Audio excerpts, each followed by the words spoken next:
Today, we asked David Gula the hard question: should churches pay taxes? David Gula, what's your take on that? It's interesting to me that churches don't pay taxes in this society. I suppose you have to go back and examine why that is.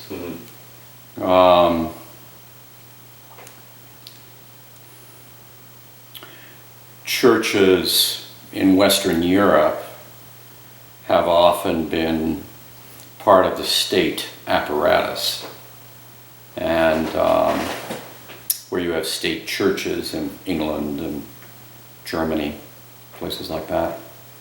I suppose historically,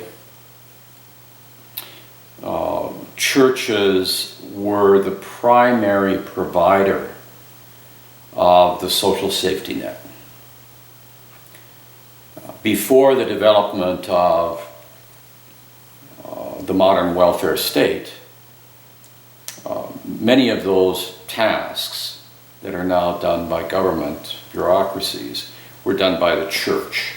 Okay. The care of widows and orphans, having orphanages, an awful lot of education, of course, was done by religious communities, churches. Taking care of the poor. In fact, the whole idea of the role of the deacon, going all the way back to the first deacon we read about in the Gospels. The role of the deacon was to anchor the church's ministry around the poor and around other areas of service. So, in the 20th century, in this part of the world, so the last century, the church, a number of those ministries of the church, which had existed all along, started to pass into the hands of the state. Here in Alberta, schools, hospitals, homes to take care of women who were pregnant and not married, orphanages, these were all created, that whole social infrastructure was largely created by Catholics. There were some other churches that were involved in it as well. But so much of that has now moved into the precinct of the state. Now, why did that occur? Well, probably a couple of reasons for it. One is that within our politics, there were people that saw the church doing these forms of ministry in a way that they thought was not neutral enough. It was too much tied to some sense of Christian mission.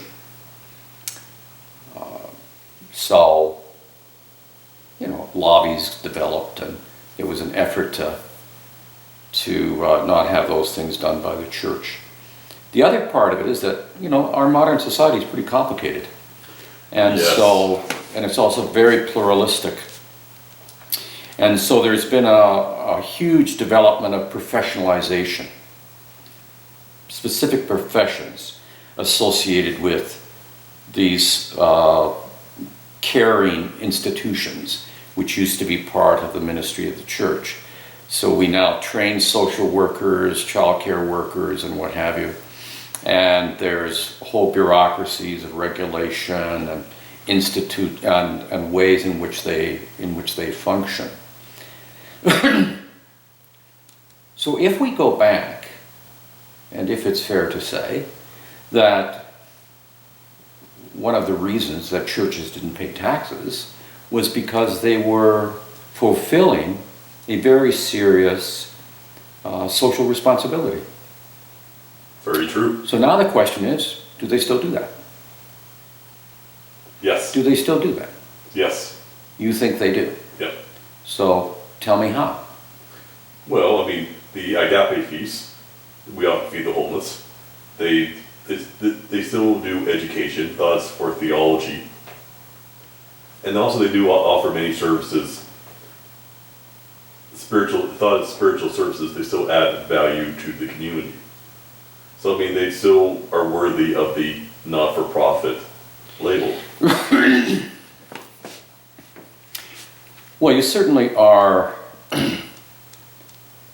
right, but the scale at which this is done is entirely different than what it was in the past. Yes. It's entirely different. So, and it tends now, these services tend now to be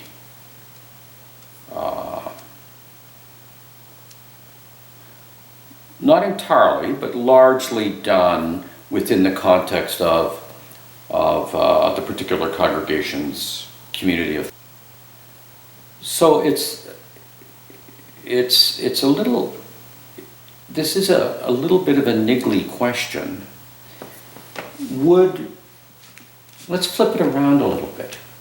Would churches have a stronger voice,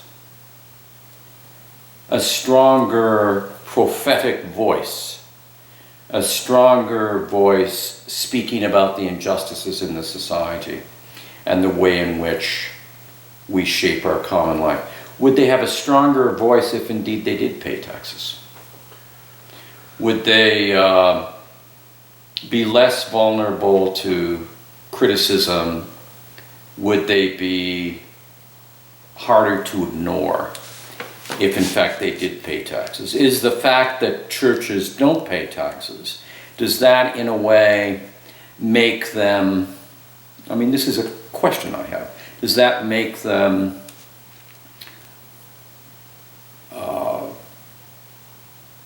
more indebted to the state? I'm going to say no. For example, if you have something against a religion, that you have multiple things against that religion.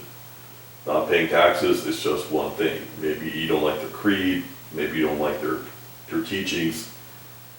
So just because you pay taxes or don't pay taxes, if you disagree with something or multiple things, whether or not you pay taxes is kind of irrelevant.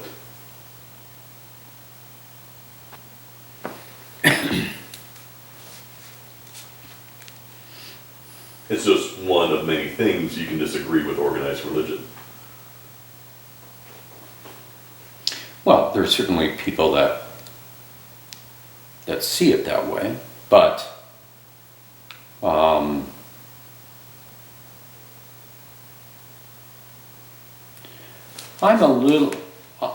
actually inclined to think that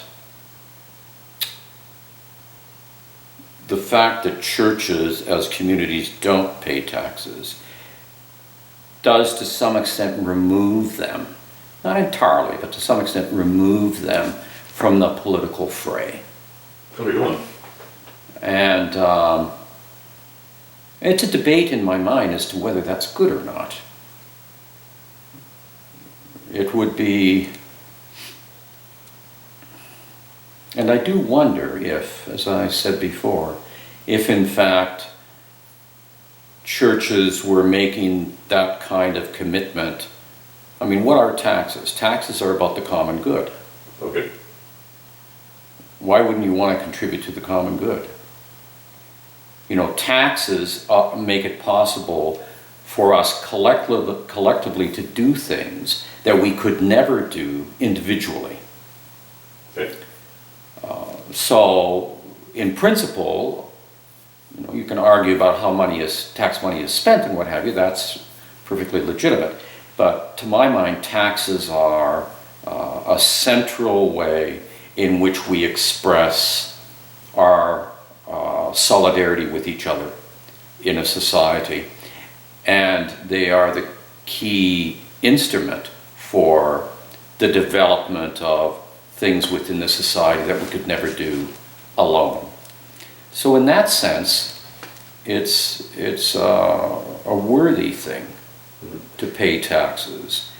And even more worthy, of course, to be careful and to speak to how that money is spent and see that it is spent in ways that that are life-giving.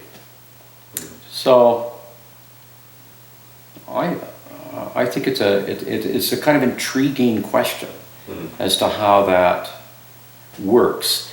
If we think of, are there other sectors of the society or other communities that don't pay taxes? Okay. And if you think of that, are there some?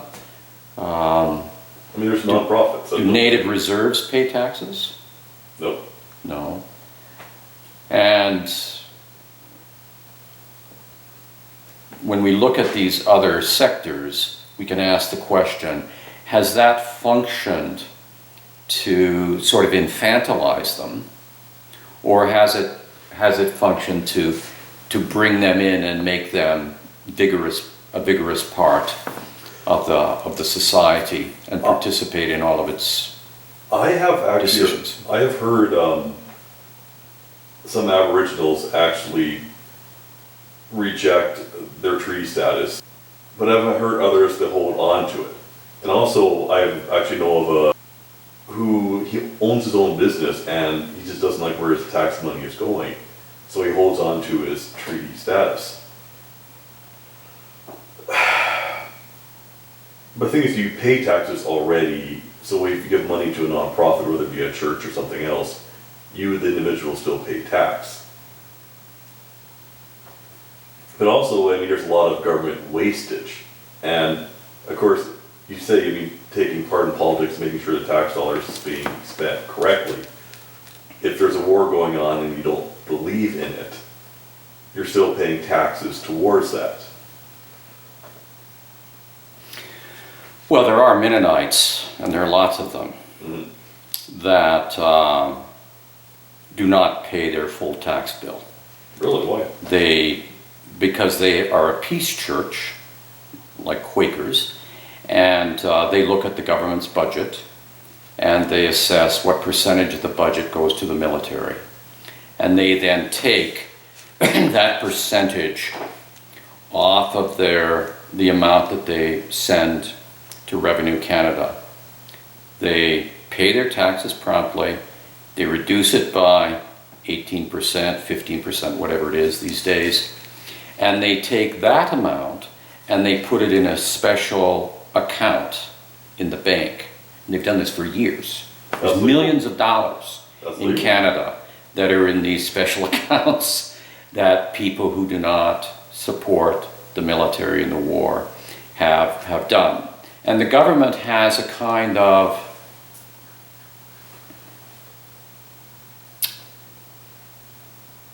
at least to my knowledge, I mean, I haven't researched this recently, but to my knowledge, the government hasn't come down on these people and done anything to them.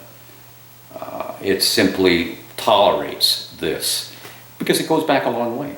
It's an old issue for Mennonites, Quakers, and a few other people who are vigorous pacifists and do not want their money going to that end. Now, some of these traditions actually also have a very strong separation of church and state. Of course they do. And That's exactly right. A friend of mine was telling me in his tradition, if you're a pastor in one of these traditions, you will not sit down and eat at a table with someone who's involved in politics.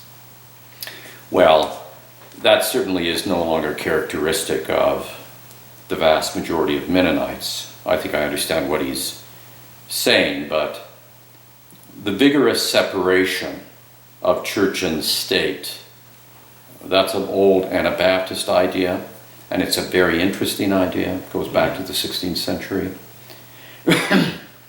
And it's played out in a great variety of ways, but we have lots of Mennonites now that serve as elected officials, so it's been understood in a variety of ways. But another thing is, and this is kind of coming from a more libertarian viewpoint, if you look at government wastage, I mean, for an organization to pay taxes to do something that's seen as very wasteful and inefficient, non-profit organizations, I think, offer a more efficient more bang for the buck service for what they do in government. Well, it's a pretty standard argument that we hear often. Yep. My sense is that on the issue of waste, I think it is very,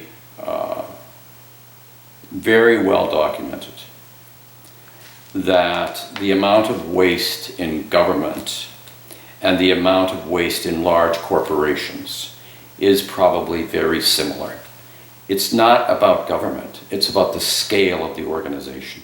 Okay. If organizations are very large, then there is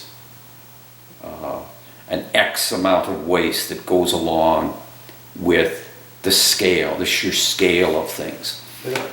My own sense is that the argument about NGOs and the value of NGOs, my sense is that, you know, we have a kind of mixed approach to this in our society.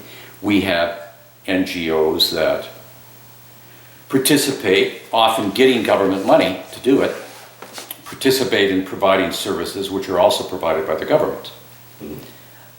The view is, or at least my sense is, that the reason for this is there is a recognition that smaller organizations are more nimble and they can experiment. Yep. And they don't have to be as tied down and hidebound as large government bureaucracies are. Mm-hmm. My sense is we need both. We need both. Mm-hmm.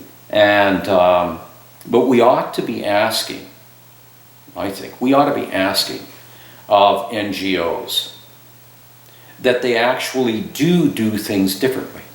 Okay. I think Catholic social services should function differently than the social services provided by the government itself. The Mennonite Immigration Center should function differently. That is, there's other ideas and other ideals and other kinds of relationships that are possible in those faith-based organizations, which aren't possible within the government bureaucracies. My own sense is that so often you end up with a kind of class of administrators that float across these organizations. They'll be in government for a while, and then they'll be in an NGO for a while, and then in a corporation for a while. And the end result of that, again, I don't know, but I'm concerned that the end result is that the NGOs tend to mirror the way in which the government organizations that they parallel with their services do things. I think that's a shame. They ought to do it differently. They ought to experiment. They ought to see if some of the services they're provided can't make a bigger difference than what they usually make when they're offered through government programs. So that makes sense, almost like a dual system. You got the mainstream government, then you got smaller, more nimble, not-for-profit organizations experimenting, trying to do things differently. Okay. The problem with the right-left arguments around this is on the left there isn't I think a proper regard for real pluralism and the value of pluralism. They want everything to be in the government.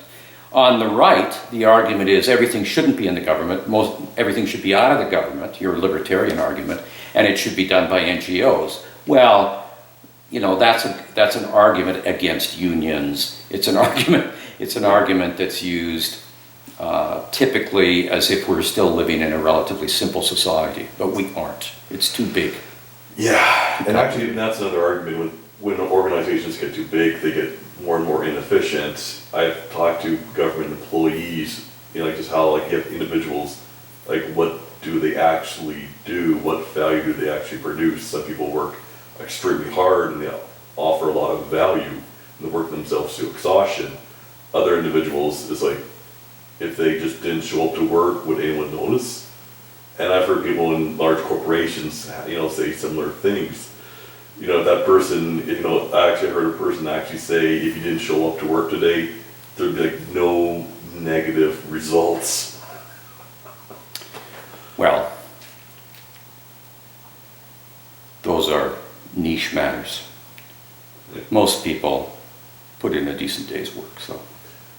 So to end this video, David Goa, so are you for churches paying taxes, or if they don't pay taxes, do they still offer society a worthy trade and benefits to society as a whole? I am for churches deepening their engagement in the life of the city, Okay. doing more that is of value outside its own walls Okay. for the sake of the city. I think that churches have tremendous untouched potential to be real yeast in the loaf of this society. And far too often,